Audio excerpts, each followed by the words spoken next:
There is a well-known Christian speaker of international renown.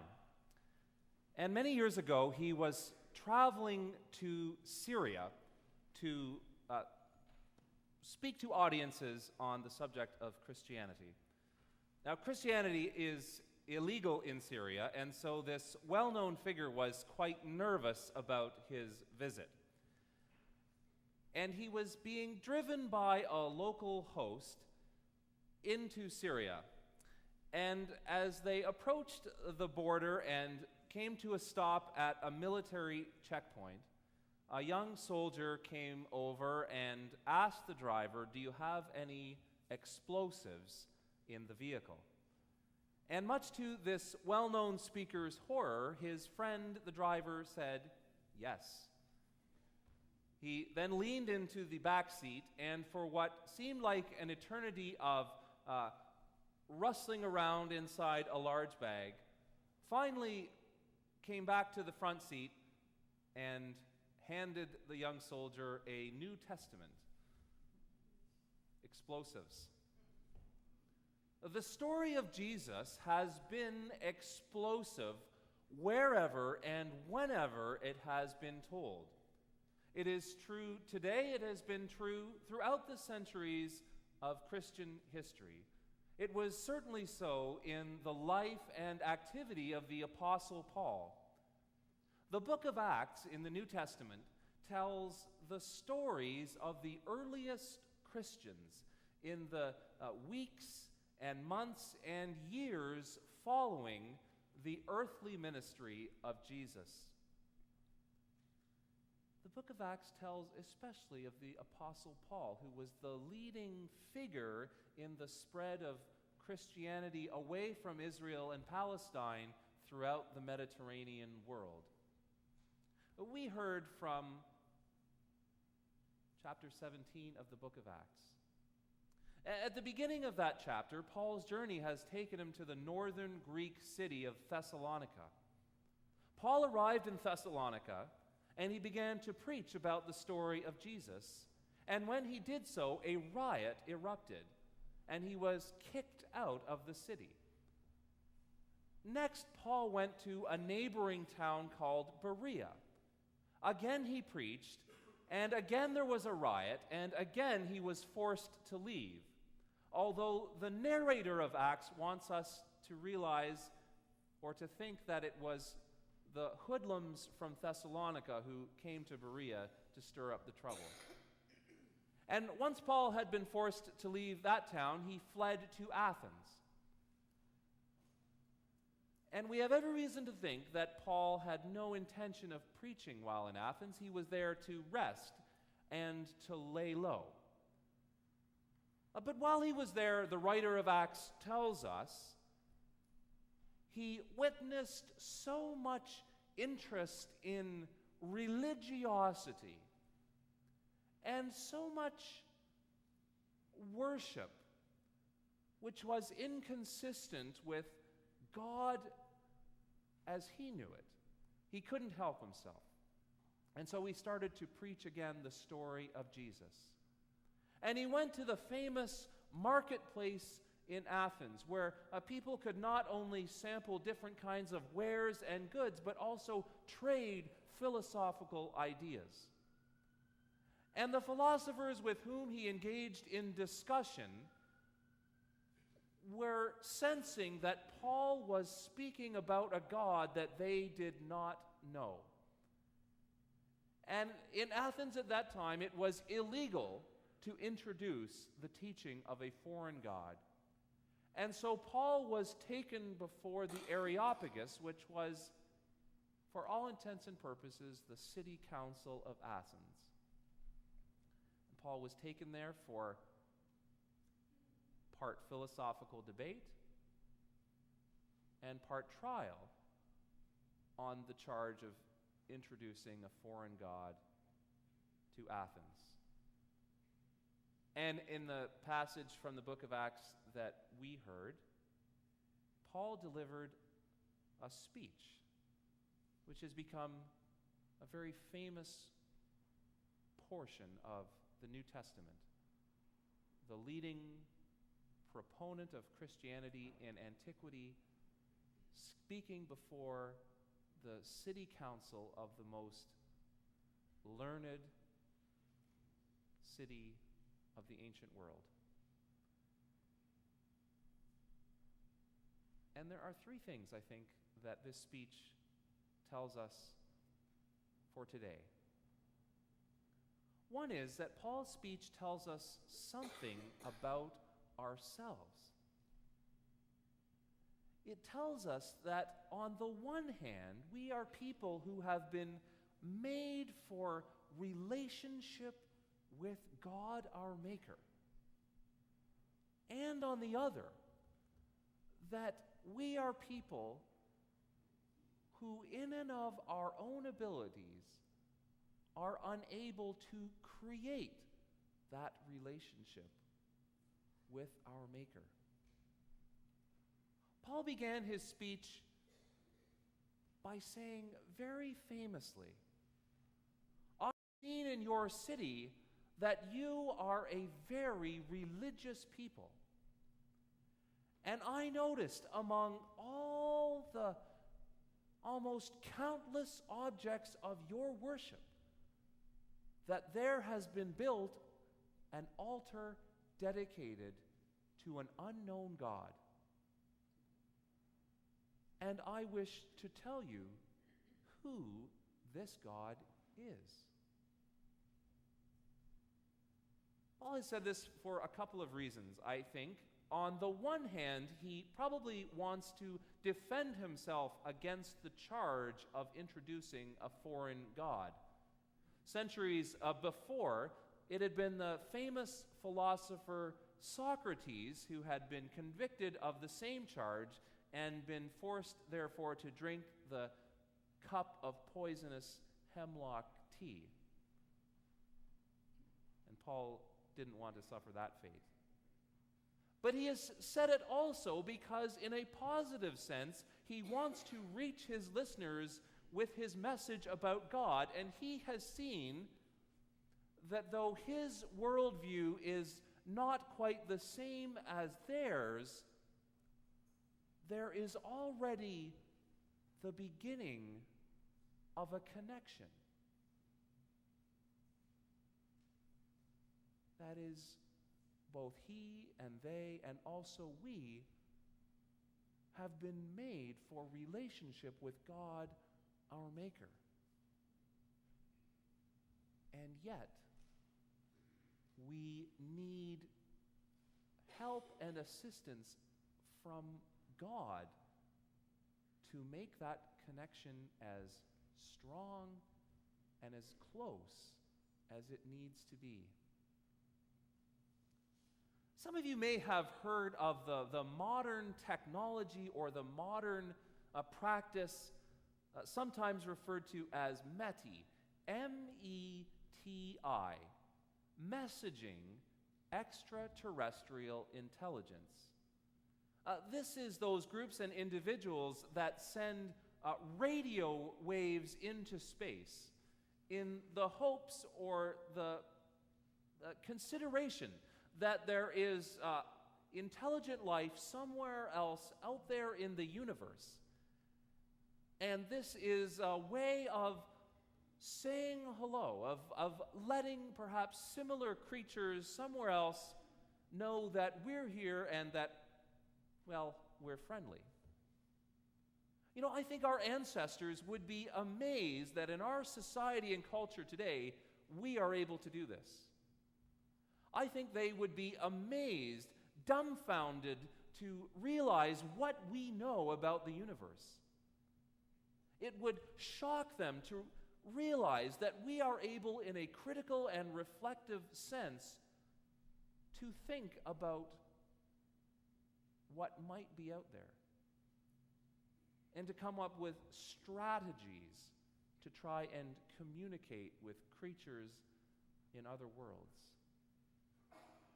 It is amazing that we have not only the technology, but the desire to do such a thing. And yet, for all the wonder of such an achievement, there is not a human being alive who can say anything but that we do not know what, if anything, is out there. For how incredible that possibility may seem, it remains nothing other than groping around in the dark. It was the French mathematician and philosopher some 400 years ago, Blaise Pascal, who said famously, in thought which most likely derives from the early church theologian Augustine, there is a God-shaped hole in each one of us. We are creatures who bear the image of God our Maker. And yet have something about us which is only made whole in relationship to that God who has made us. I think a second thing that Paul's speech to the council in Athens tells us is something about the majesty of this God who has made us. Well, Paul said to them, "This God that you heretofore have not known does not live in things that you and I have made. We live in what this God has made, namely creation. We cannot fashion God out of wood or stone or precious metals. God has fashioned us. Who is this God, and what has this God done? This God is none other than the maker of heaven and earth." I know I don't normally read to you, but I have found something about the universe which is put in, I think, a very nice way by the writer. I think it is helpful. It's not something I do because I'm not a scientific person. I don't read science magazines or anything like that. I'm not an amateur astronomer. But I think it is helpful to reflect on what it is we as humans in the 21st century have been able to learn about the universe, and then to reflect on what that might tell us about the majesty of God who has made it. We read, "The size of the universe is unknown. It may be infinite. The region visible from Earth, that is the observable universe, is a sphere with a radius of about 46 billion light years." You remember from school days, radius, that's from the outside to the middle.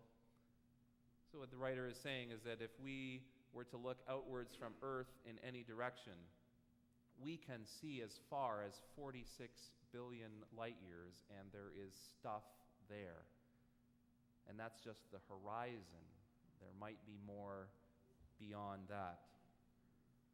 For comparison, the diameter of a typical galaxy is 30,000 light years, and the typical distance between two neighboring galaxies is 3 million light years.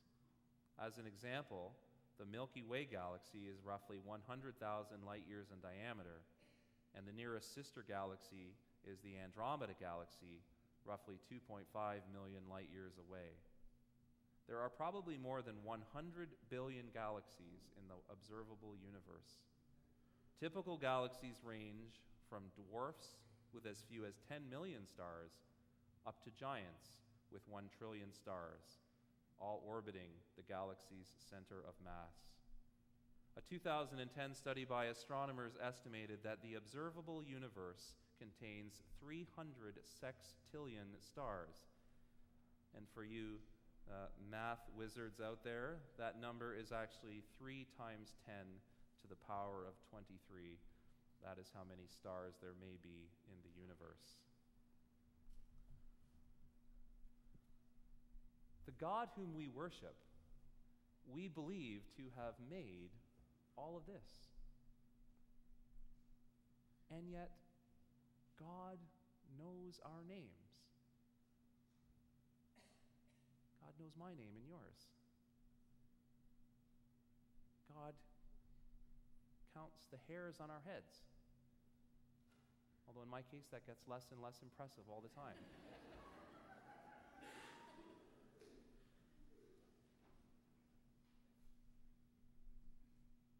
The third thing I think Paul's speech tells us is how God, who is able to make the universe out of nothing, is able to make you and I whole.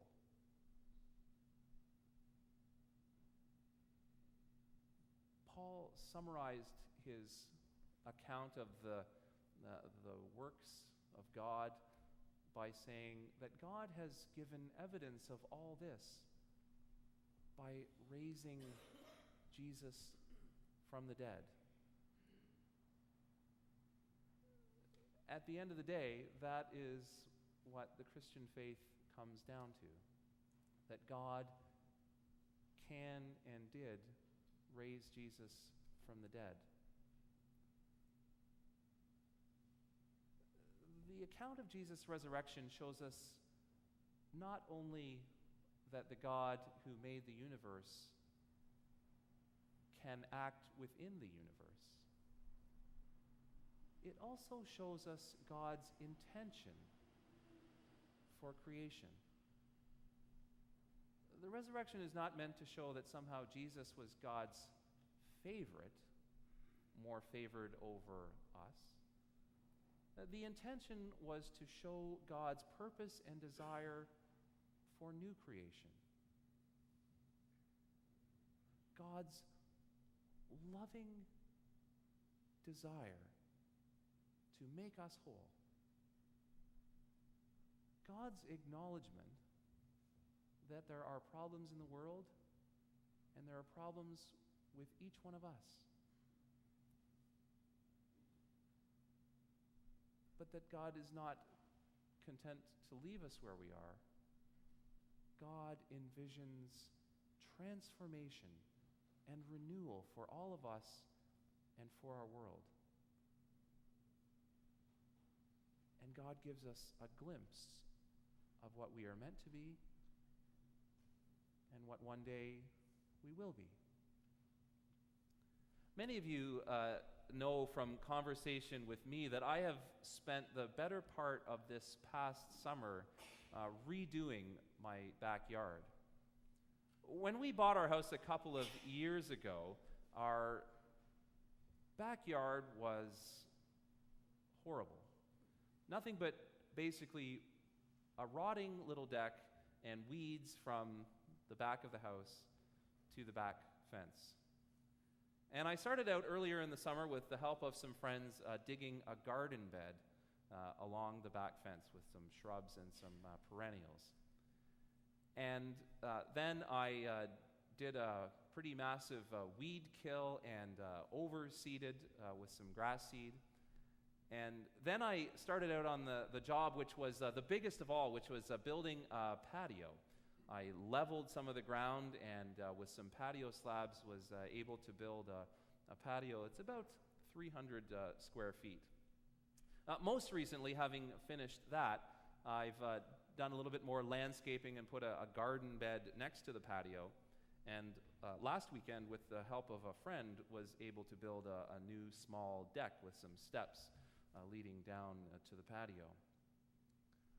Where once before we didn't even like looking out the back window of our house, now we go to the back window just to have a little look.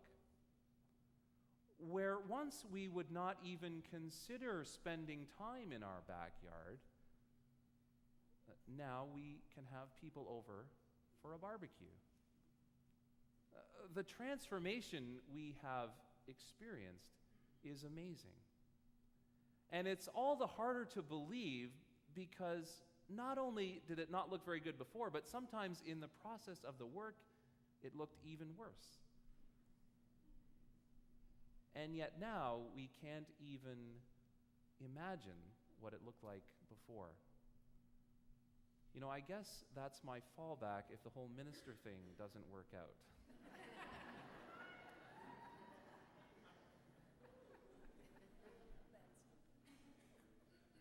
This is the kind of a transformation God is wanting to effect in our world and in each of us. And in Jesus, God has already given us a glimpse of what the finished product will be. Interestingly, after Paul finished his speech to the council, we find many, probably most, mocked and sneered. Some, however, believed.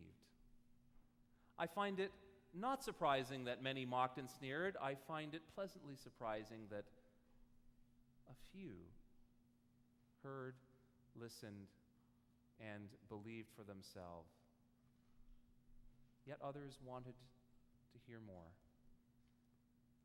It is true, I think, that new ideas, new ways of looking at the world are often not accepted at first. They are often even mocked and scorned. Did you know, for instance, that some of the early flights of Orville and Wilbur Wright outside of Dayton, Ohio, were never observed and never photographed? It is not because they were working in secret.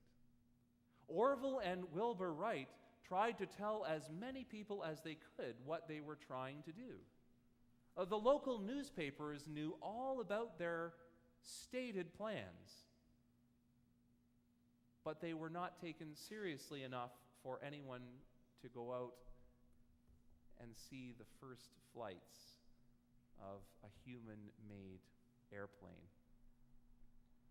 Many of the ideas and concepts and scientific laws which are taken for granted today, which make up the very foundation of how virtually all modern people look at the world, were once scorned. Some ideas have taken years, decades, or even centuries to become accepted. But once they are accepted, people can never look at the world, they can never live their lives in quite the same way as before. The story of Jesus has entered new times and new places, at times has an explosive, even riot-causing. But once it is told, people can never live, people can never look at the world in the same way ever again.